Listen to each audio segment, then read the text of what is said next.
আসসালামু আলাইকুম। লিডস নিউজে আপনাদের প্রত্যেককে স্বাগত জানাচ্ছি। কথা বলবো প্রফেসর ইউনূসের পদত্যাগ নাটক নিয়ে। আপনারা জানেন যে পদত্যাগ নাটক নিয়ে কিন্তু পর্দার আড়ালে বেশ কিছু খেলা চলছে এবং ইতিমধ্যে জানা গেছে কিছু ডেভেলপমেন্টের খবরও। একই সাথে তৈরি হয়েছে বেশ কিছু প্রশ্ন। চলুন এসব প্রশ্নের উত্তর খুঁজতে চেষ্টা করি। আপনারা তো জানেন যে প্রথমে এনসিপির আহ্বায়ক নাহিদ ইসলামী গণমাধ্যমে জানিয়েছেন যে প্রফেসর মোহাম্মদ ইউনূস পদত্যাগ করতে চলেছেন। নাহিদ বলেছেন তাকে তার স্যার জানিয়েছেন প্রফেসর মোহাম্মদ ইউনূস যেভাবে আন্দোলন বা আমাকে জিম্মি করা হচ্ছে আমি তো এভাবে কাজ করতে পারবো না। তার কাছে দাবি জানালে বা দাবির সপক্ষে আন্দোলন করলে পদত্যাগ করতে হবে, এটি কেমন আবদার বা এটি কেমন চিন্তা, এটি আসলে জনমনে নানান প্রশ্ন তৈরি করেছে। বিএনপি নেতা ইশরাক হোসেনের যে দাবি, তাদের যে আন্দোলন, এটিকে এর সঙ্গে মিলিয়ে সেনাবাহিনী যে কথা বলেছেন তার সঙ্গে আসলে মূল সূত্রটি কোথায়, কেন তিনি এইভাবে চলে যাবেন বলে হুমকি দিচ্ছেন? যেহেতু নাটক, আসলে এটি তো হুমকি। কেউ চলে যাবার হলে তার একটা যৌক্তিক কারণ প্রয়োজন হয়, এখানে কোনো যৌক্তিক কারণ দেখা যাচ্ছে না। অবশ্য আমরা দেখলাম যে পরে প্রধান উপদেষ্টার ডাক টেলিযোগাযোগ ও তথ্য প্রযুক্তি বিষয়ক বিশেষ সহকারী ফয়েজ আহমদ তৈয়ব একটি ফেসবুক পোস্ট দিয়েছেন এবং সেখানে তিনি জানিয়েছেন যে প্রধান উপদেষ্টা পদত্যাগ করবেন না। এটি আমরা জানতাম, গতকালকে আমার একটি কন্টেন্টে আমি বলেছি যে পদত্যাগ তিনি করবেন না, কারণ এটি আসলে তার অভিধানে নেই। তখনই থাকবে যদি এতে তার কোনো বিশেষ স্বার্থ লুক্কায়িত থাকে বা নিহিত থাকে। যাই হোক, ফয়েজ আহমদ তৈয়ব তার পোস্টে অনেক কথা লিখেছেন, আমি দুই একটি বিষয় নিয়ে একটু কথা বলতে চাই।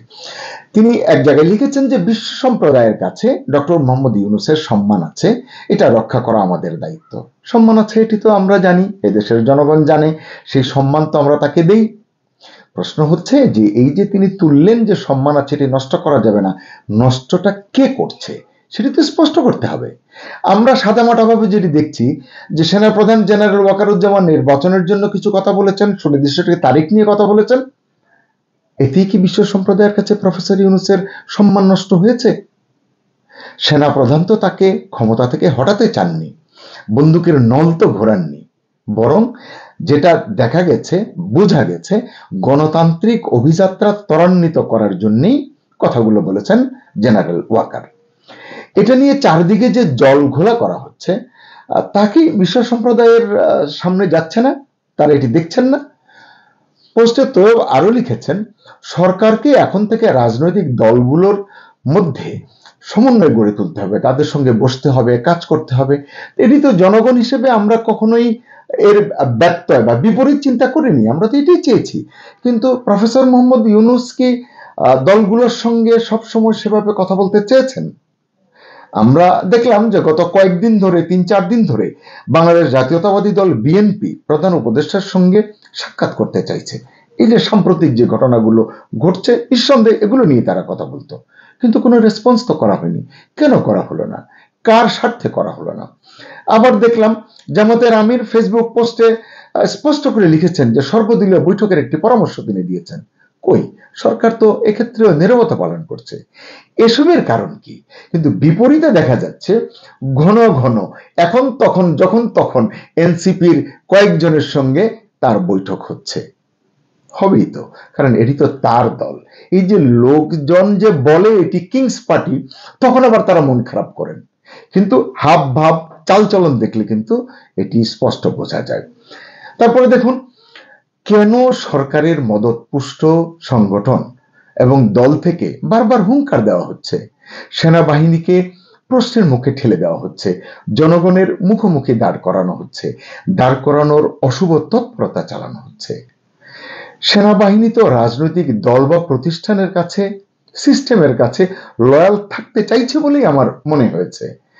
ক্ষমতা দখল না করে কি করে গণতান্ত্রিক প্রক্রিয়ায় উত্তরণের জন্য বর্তমান অবস্থা থেকে রাজনৈতিকভাবে নির্বাচিত একটি দলের কাছে, সরকারের কাছে হস্তান্তর করা যায় রাষ্ট্র ক্ষমতা, সেটি তারা নিয়ে কথা বলেছে। তারা তো প্রফেসর ইউনূসকে উৎখাত করতে চায়নি। তাহলে সরকারের জ্বলুনিটা কোথায় এবং কেন? এই প্রশ্ন কিন্তু মানুষের মনে, মানে বিভিন্ন জায়গায় যতজনের সঙ্গে আজকে কথা বলেছি তারা কিন্তু এই প্রশ্নটি জানতে চেয়েছেন। কারণ স্পষ্টত আপনারা দেখুন যে সেনাবাহিনী গণতন্ত্রে উত্তরণের জন্য তাগাদা দিল, অথচ প্রফেসর মোহাম্মদ ইউনূস পদত্যাগের ইচ্ছা জানালেন।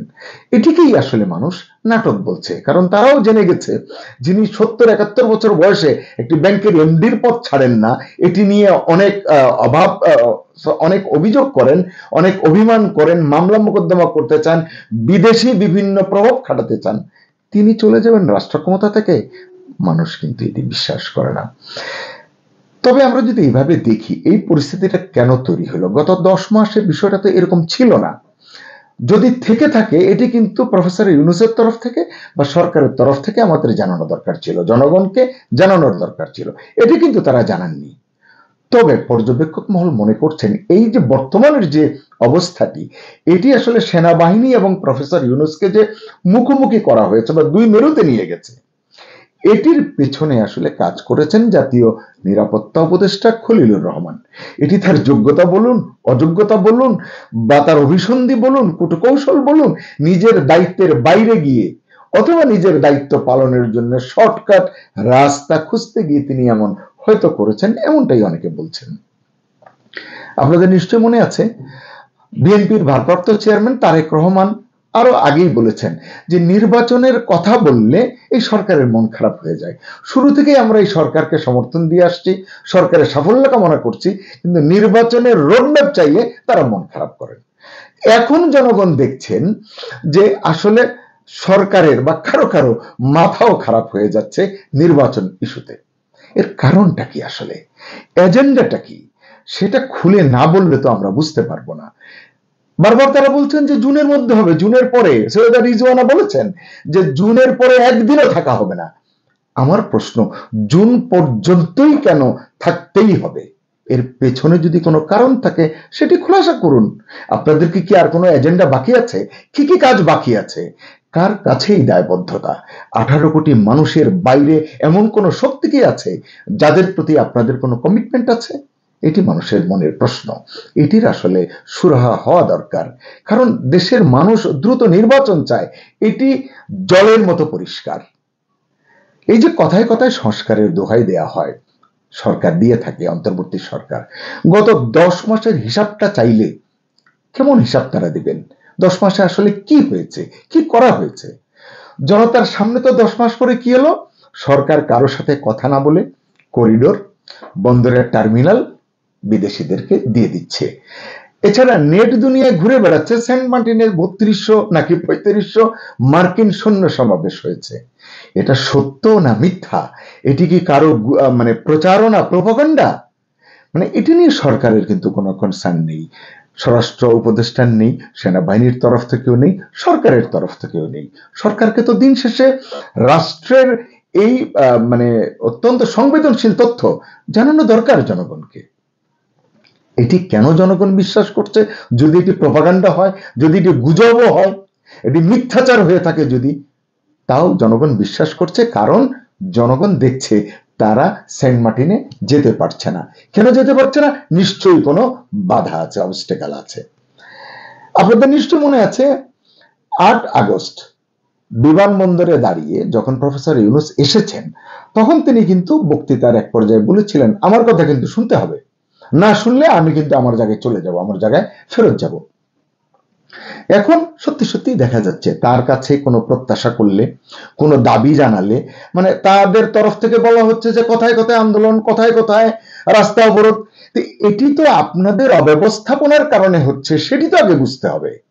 এই যে দাবি দেওয়া নিয়ে এত কিছু হচ্ছে, এত কমিশন করতে পারলেন, একটি কমিশন এমনও তো করা যেতে পারত যেখানে এই দেশের মানুষ বা ব্যক্তি বা প্রতিষ্ঠান তাদের অভাব অভিযোগ জানাবে, এবং 10 দিন, 15 দিন, 20 দিন, 1 মাস, যাই হোক একটা সময় নিয়ে বলা হবে যেটি আমরা রিসিভ করলাম।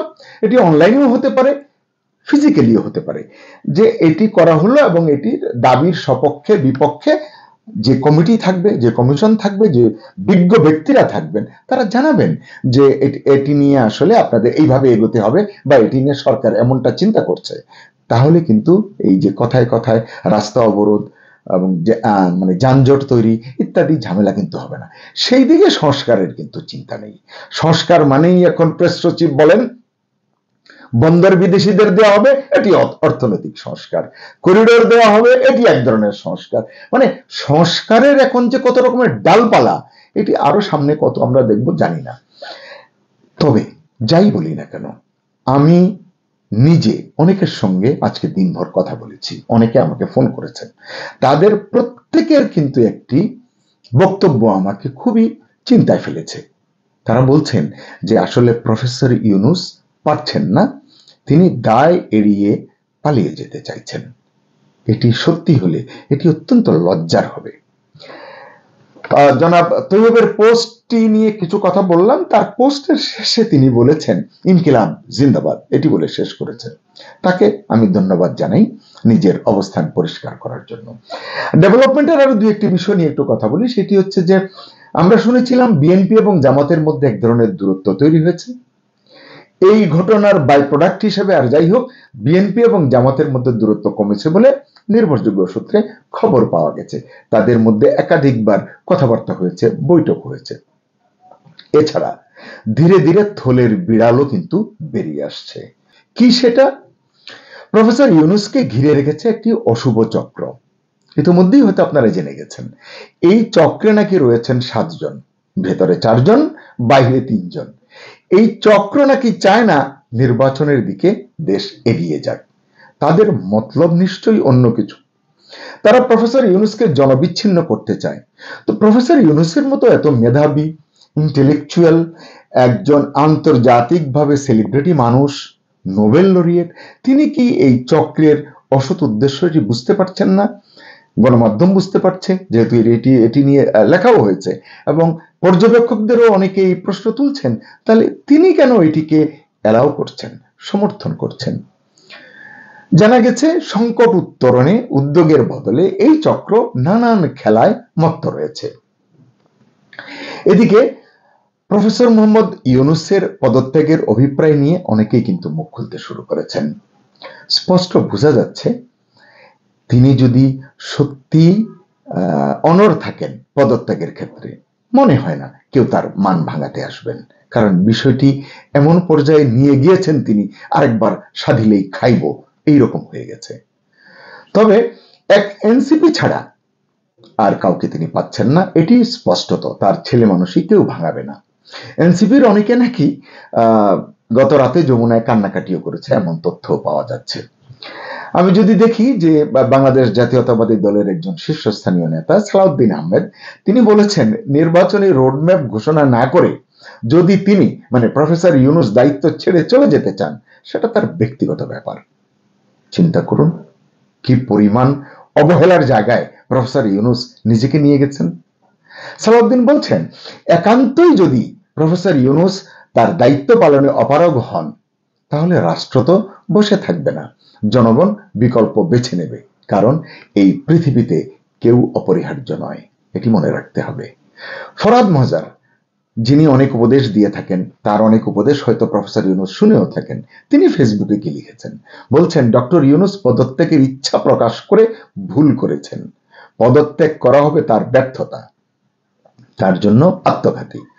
শেষ করি, আমার মন্তব্য হচ্ছে অনেকটা এইরকম যে রাজনৈতিক পরিস্থিতি সামলানোর ক্ষেত্রে প্রধান উপদেষ্টার দক্ষতার যথেষ্ট ঘাটতি রয়েছে। এ কারণেই সরকার বারবার চ্যালেঞ্জের মুখে পড়ছে। কারণ এটি আসলে এনজিও পরিচালনা নয়, কর্পোরেট অফিসের দায়িত্ব পালন করা নয়, এটি রাষ্ট্র পরিচালনা, দেশ পরিচালনা, এবং এর মূল সূত্র রয়েছে রাজনীতি। এবং রাজনীতি মানে কৌশলের খেলা, ইটস অ্যান আর্ট, এটা জানতে হবে। কারো পারপাস সার্ভ করতে গিয়ে একতরফা ভাবে একগুয়েমি করে এখানে আসলে বেশি দূর এগোনো যায় না। এই সত্য প্রফেসর ইউনূস এবং তার সঙ্গী সাথীরা যত দ্রুত উপলব্ধি করবেন, ততই মঙ্গল। দেশ অনিশ্চয়তা থেকে দূরে থাকবে, দেশ নিরাপদ থাকবে। সবাই ভালো থাকুন, নিরাপদে থাকুন। আল্লাহ হাফিজ।